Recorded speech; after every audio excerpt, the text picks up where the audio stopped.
Exact results చూశాక exit polls గురించి కూడా డిస్కషన్ మొదలైంది. ఎగ్జాట్ పోల్స్ ఎలా ఉండబోతున్నాయనే విషయంలో అంతా ఓ అంచనాకు వచ్చేలా చేసేవే ఎగ్జిట్ పోల్స్. మరి 5 రాష్ట్రాల ఎగ్జిట్ పోల్స్ లో ఏ సంస్థ ఇచ్చిన రిపోర్ట్ నిజమైంది? తమిళనాడు విషయంలో బొక్క బోర్ల పడ్డ సర్వేలెన్ని? బెంగాల్ ఫలితాలకు దగ్గరగా ఉన్న అంచనాలేంటి? కేరళంలో యూడీఎఫ్ ప్రభంజనాన్ని పసిగట్టిందెవరు? ఎగ్జిట్ పోల్స్ ఇప్పుడు కనిపిస్తున్న ఎగ్జాట్ పోల్స్ కు ఎంత దగ్గరగా ఉన్నాయి?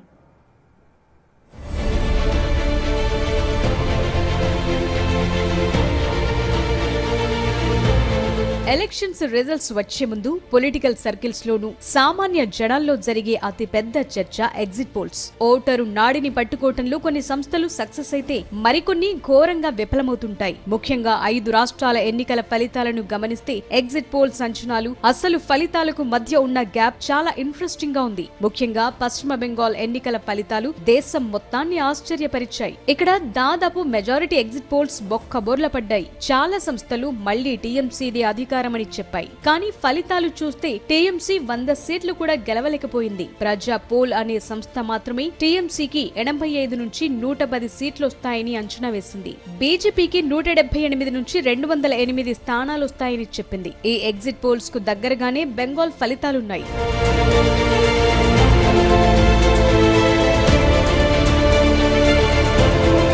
తమిళనాడు విషయంలో చాలా ఎగ్జిట్ పోల్స్ అంచనాలు తప్పాయి. తప్పటమే కాదు, ఎగ్జిట్ పోల్స్ అన్ని తలకిందులయ్యాయి. దాదాపుగా అన్ని సంస్థలు డీఎంకేనే సింగిల్ లార్జెస్ట్ పార్టీగా అవతరిస్తుందని అంచనా వేశాయి. మళ్లీ డీఎంకేనే అధికారం చేపడుతుందనేలా ఇచ్చాయి. కొన్ని సంస్థలు డీఎంకే కూటమికి, ఇంకొన్ని అన్నా డీఎంకేకు ఎడ్జుంటుందని చెప్పాయి. కానీ రిజల్ట్ మొత్తం రివర్స్ అయింది. ఒక్క యాక్సిస్ మై ఇండియా సర్వే మాత్రమే తమిళనాడు విషయంలో నిజమైంది. విజయ్ టీవీకే పార్టీకి 98 నుంచి 120 సీట్లు వస్తాయని అంచనా వేసింది. ఆ లెక్క ప్రకారమే విజయ్ పార్టీ 100 సీట్ల మార్కు దాటేసింది.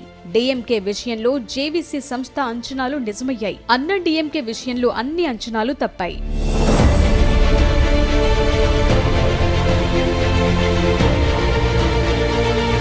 కేరళ ఫలితాల విషయానికొస్తే axis My India exit polls దగ్గరగా ఉన్నాయి. యూడీఎఫ్ కు 78 నుంచి 90 స్థానాలు వస్తాయని అంచనా వేసింది. కానీ యూడీఎఫ్ ఏకంగా సెంచరీ మార్క్ క్రాస్ చేసింది. ఎల్డీఎఫ్ విషయంలో అన్ని సంస్థల అంచనాలు తప్పాయి. ఎల్డీఎఫ్ కూటమికి 50కి పైగా స్థానాలు వస్తాయని అంచనా వేయగా కనీసం 40 లోపు స్థానాలు కూడా గెలవలేకపోయింది. ఇక అస్సాంలో బీజేపీ అధికారంలోకి వస్తుందని, పుదుచ్చేరిలోనూ ఎన్డీఏ అధికారం నిలబెట్టుకుంటుందని దాదాపు అన్ని ఎగ్జిట్ పోల్స్ చెప్పాయి. ఇక్కడ సర్వేలన్నీ దాదాపుగా సక్సెస్ అయ్యాయి. Axis My India, Poll Diary, JVC సంస్థలు అస్సాంలో బీజేపీ 100 స్థానాలు గెలవొచ్చని అంచనా వేసింది. అందుకు తగ్గట్లుగానే బీజేపీ సెంచరీ మార్క్ క్రాస్ చేసింది. పుదుచ్చేరిలో ఎన్డీఏ మెజారిటీ మార్క్ 16 క్రాస్ చేస్తుందని Axis My India, People's Pulse, JVC, Praja Poll అంచనా వేశాయి. ఫలితాలు కూడా దగ్గరగానే వచ్చాయి. బెంగాల్, తమిళనాడు, కేరళ విషయంలో ఎగ్జిట్ పోల్స్ అంచనాలు కొంతవరకు తప్పినా అస్సాం, పుదుచ్చేరి విషయంలో మాత్రం నిజమయ్యాయి. ఏదేమైనా ఎగ్జిట్ పోల్స్ కేవలం ట్రైలర్ మాత్రమే.